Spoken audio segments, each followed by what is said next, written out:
नमस्कार, मैं हूं भुवनेश सेंगर और आप देख रहे हैं मुंबई मेट्रो। पालघर में बजरंग दल के नेता के खिलाफ एफआईआर दर्ज हो गई है। उन्होंने धमकी दी थी कि अगर अमरनाथ यात्रियों पर हमले हुए तो वो पालघर से हज यात्रियों को नहीं जाने देंगे। दिलचस्प यह है कि बजरंग दल नेता के खिलाफ एफआईआर शिवसेना नगर सेवक की शिकायत पर हुई है। हमारा एक भी साथी वहां पर गुजर जाता है, गोली लगती है तो यहाँ से हज की आप कोई भी गाड़ी नहीं जाने देंगे। आज यही ऐलान हमें करना है कि यहाँ से निकलने वाली हज की गाड़ी हम रोकेंगे। अमरनाथ तीर्थ यात्रियों पर हमले के बाद मुस्लिम समाज को निशाने पर रखते हुए ये धमकी भरा बयान दे रहे हैं बजरंग दल के नेता विक्रम भोयर। अब उनके खिलाफ पालघर पुलिस ने मामला दर्ज कर लिया है। आज हम यहाँ पर प्रतिज्ञा करते हैं कि आगे चलकर कोई भी हमारा अमरनाथ यात्रा का भावी मृत्युमुखी पड़ता है तो यहाँ से कोई भी हज के लिए नहीं जा पाएगा। पुलिस ने शिवसेना के नगर सेवक रईस खान की शिकायत के बाद विक्रम भोयर के खिलाफ मुस्लिम समाज की भावनाओं को चोट पहुंचाने को लेकर एफआईआर दर्ज की है। विक्रम भोयर ने ये बयान 12 जुलाई को पालघर बंद के दौरान दिया था। अमरनाथ हमले में पालघर जिले की 2 महिलाएं आतंकवादियों की गोली का शिकार हुई थी। इसी को लेकर 12 जुलाई को पालघर में सभी पार्टियों ने बंद का आयोजन किया था। मुस्लिम समाज ने भी इस धमकी की कड़े शब्दों में निंदा की है। दूसरी ओर वीएचपी के आज गोवा और महाराष्ट्र के अध्यक्ष ने भी कई विवादास्पद बयान दिए। वहाँ के श्रीनगर के जो लिए हुए जो मुस्लिम जो सिपाही है उनको तुरंत वहाँ पर जिनके कारण बहुत बड़ा खतरा आज हम समझते हैं विश्व हिंदू परिषद, उनको बाहर करना चाहिए। केवल युवकों को रोजगार देने के लिए जो भर्ती किए है, मुझे ऐसा लगता है ये भर्ती बिल्कुल ठीक नहीं है। उनके दुकानों पर पाबंदी लगनी चाहिए, उनके दुकानों से हमने खरीदारी बंद करनी चाहिए।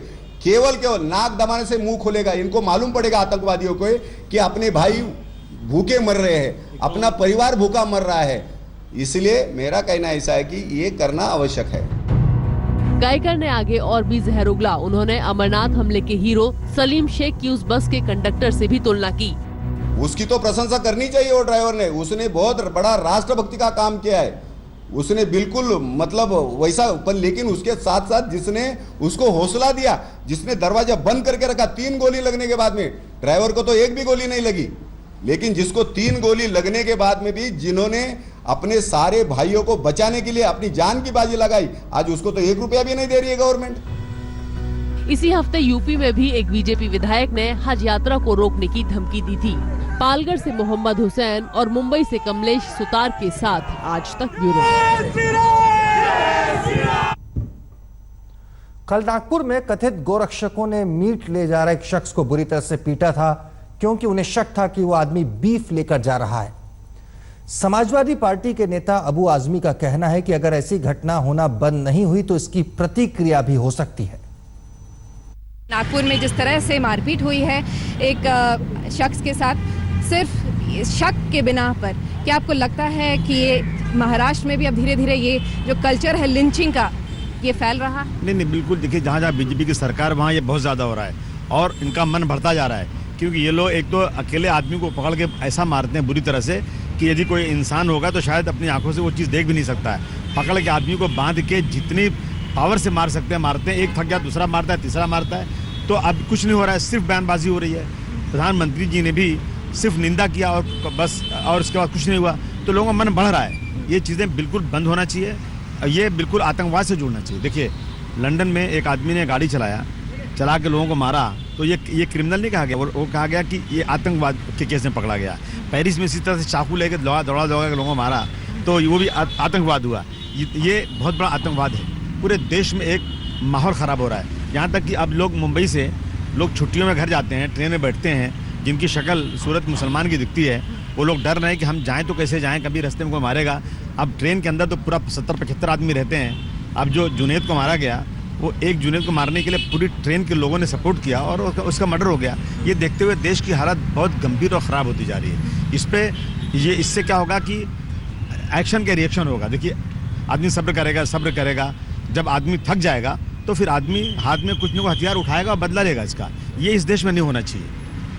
आरएसएस ने बड़े ट्रेनिंग कैंप चलाए हैं, लाठियाँ बंदूकें चलाना सिखाई हैं। मैं इनसे कहता हूँ कि अगर बड़े मर्द बनते हो आप लोग, तो आप जाओ। अमरनाथ यात्री मारे जा रहे हैं, हमारे हिंदू भाई यात्रा पे जा रहे हैं और और जो है सिक्योरिटी कुछ नहीं कर रही, मारे जा रहे हैं, तो आप इस फौज को वहाँ लगा दो, जरा देखें, मैं देखो कितना दम आपके अंदर है। सर, आपने बात की बदले की, क्या आप जब लोगों से बात करते हैं तो क्या वो वाकई बदले की बात करते हैं? जिस तरह से ये जो वाकया फैल रहा है, क्या उसके लिए वो उसके खिलाफ आक्रोश है? मैं अभी गाड़ी में आ रहा था आपके साथ, तो मुझे मेरे बगल में साहब बैठे हैं, उन्होंने कहा कि कहीं ऐसा वाकया भी हुआ है कि ये इन लोगों ने कहीं पे जो है गौ रक्षकों को पाया और लोगों ने बहुत बुरी तरह उसको मारा, अकेले पाया तो मारेंगे लोग। देखिए, एक कमज़ोर बिल्ली को शेर जो बहुत बहादुर है दौड़ाए और बिल्ली को लगेगा कि अब तो मुझे पंजे से मारी देगा, तो एक बार मुड़ के उसके ऊपर हमला करेगी, भले 1 मिनट में मर जाए, लेकिन एक्शन का रिएक्शन दुनिया में हमेशा होता आया है। ये चीज़ बिल्कुल बंद होना चाहिए, वरना मुल्क तबाही के कगार पे जा रहा है और लोग मजाक समझ रहे हैं। इंसान मारा जा रहा है, उस पर कोई हमला नहीं हो रहा है। अभी जब कसाब जब निकला चौपाटी पे पकड़ा गया तो उसने अपने सन मार दिया पुलिस वाले को, लेकिन पुलिस वालों ने पकड़ के उसको जेल ले गए, उसको मार नहीं दिया। आज तक किसी मर्डरर को लोग उसके कोई ऐसा ग्रुप नहीं बनाया कि मर्डरर को मार दो, डकैट्स को मार दो। गाय और बैल के लिए लोगों को इस तरह मारा जाएगा तो मुझे लगता है कि गाय और बैल की बहुत वैल्यू हो गई, इंसान की वैल्यू खत्म हो चुकी है। कॉमेडी ग्रुप AIB को प्रधानमंत्री मोदी का मजाक उड़ाना महंगा पड़ता दिखाई दे रहा है। मुंबई पुलिस ने AIB के खिलाफ FIR दर्ज की है। ये सारा बवाल AIB के PM मोदी को लेकर किए गए ट्वीट के चलते पैदा हुआ है। कॉमेडी ग्रुप AIB एक बार फिर से मुश्किल में फंसता दिखाई दे रहा है। PM मोदी की एक कथित आपत्तिजनक तस्वीर डालने पर AIB पर मानहानि और IT एक्ट के तहत मामला दर्ज हुआ है। ये विवाद PM मोदी की एक तस्वीर से शुरू हुआ। AIB की ओर से ट्विटर पर पोस्ट की गई एक फोटो में PM नरेंद्र मोदी की तरह दिखने वाला एक शख्स कंधे पर बैग लिए रेलवे प्लेटफॉर्म पर खड़ा है और अपना मोबाइल चेक कर रहा है। ट्वीट में उसी फोटो के साथ PM मोदी का भी एक फोटो डाला गया, जिसके ऊपर स्नैपचैट ऐप का इस्तेमाल कर डॉग वाला फिल्टर लगा था। ये डॉग फिल्टर एक स्पेशल इफेक्ट वाला एप्लीकेशन है, जिससे फोटो या सेल्फी लेने पर यूजर्स के चेहरे पर डॉग की तरह कान, नाक और जीभ बन जाती है। तन्मय भट्ट की इस पोस्ट के नीचे PM मोदी के विदेश यात्राओं पर तंज कसने वाला एक हैशटैग भी था। एक ट्विटर यूजर ने इसकी शिकायत मुंबई पुलिस को की और तन्मय भट्ट के खिलाफ एक्शन लेने के लिए कहा। पुलिस ने इस ट्वीट को साइबर सेल को फॉरवर्ड कर दिया।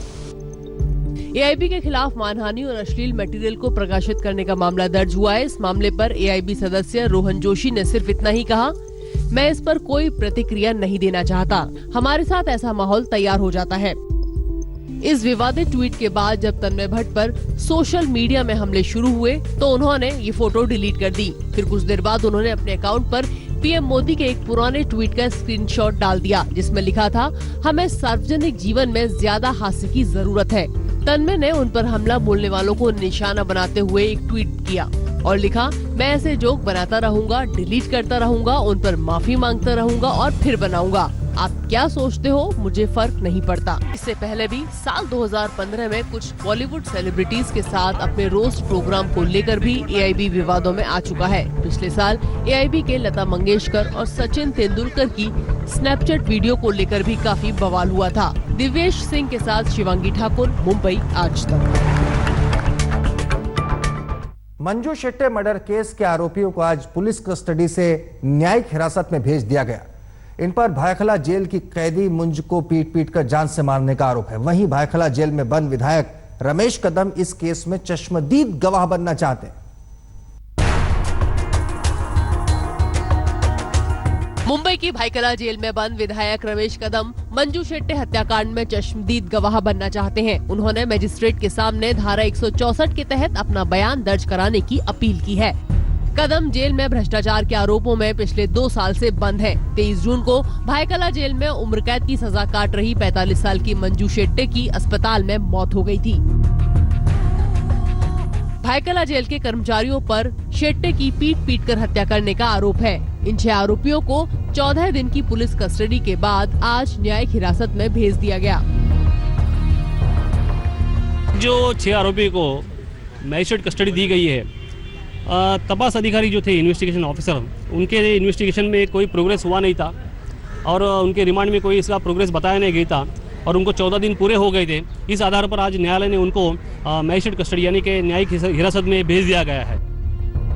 आरोपी के मंजू को पीटने के बाद अस्पताल नहीं ले जाया गया। काफी वक्त बीतने के बाद अस्पताल ले जाने पर डॉक्टरों ने उसे मृत घोषित कर दिया। इसके बाद भाईकला जेल में कैदियों ने प्रदर्शन शुरू किया और जेल में दंगे के हालात हो गए। शीना बोरा मर्डर केस की आरोपी इंद्राणी मुखर्जी महिला कैदियों का नेतृत्व कर रही थी। इंद्राणी पर भी जेल में दंगा करने और मारपीट करने का मामला दर्ज हुआ है। इंद्राणी को भी भाईकला जेल से दूसरी जेल भेजा जा रहा है।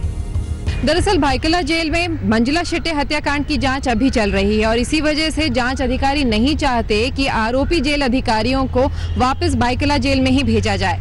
वहीं आरोपी भाईकला जेल के अधिकारियों के वकील का भी कहना यही था कि उनके जान को भाईकला जेल के अंदर खतरा है और इसी वजह से इन सभी आरोपियों को थाने जेल भेज दिया गया। कैमरामैन साई प्रसाद पाटिल के साथ विद्या, मुंबई आज तक। और मुंबई मेट्रो में आज के लिए इतना ही। दीजिए इजाजत। तमाम खबरों के लिए आप बने रहिए हमारे साथ और देखते रहिए आज तक।